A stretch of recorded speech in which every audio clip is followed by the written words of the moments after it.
పహల్గాం దాడి సక్సెస్ అయిన తర్వాత దానికి ప్రతిగా భారతదేశం కొట్టిన దెబ్బ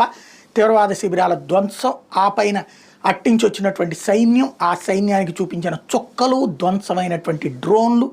వదిలిన విమానాలు, వాడినటువంటి మిస్సైళ్ళు,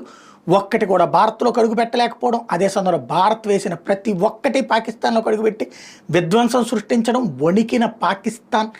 సౌదీ అరేబియా కాళ్ళు పట్టుకుని భారత్తో చెప్పించి, ఆ పైన తను ఒప్పించి ఫైనల్గా యుద్ధ విరమణ చేయించి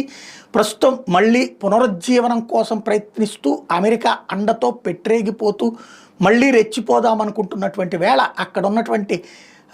తీవ్రవాద సంస్థలు కొత్త స్టేట్మెంట్ ఇవ్వడం ప్రారంభించి పహల్గాం దాడితో మా కసి తీరలేదు, ఇంకా చేస్తామని. అయితే అకస్మాత్తుగా ఒక కీలక పరిణామం చోటు చేసుకుంది. ఐఎస్ఐ తీవ్రవాదుల్ని తయారు చేస్తోంది, పెంచి పోషిస్తోంది. వాళ్ళకి అక్కడ పాకిస్తాన్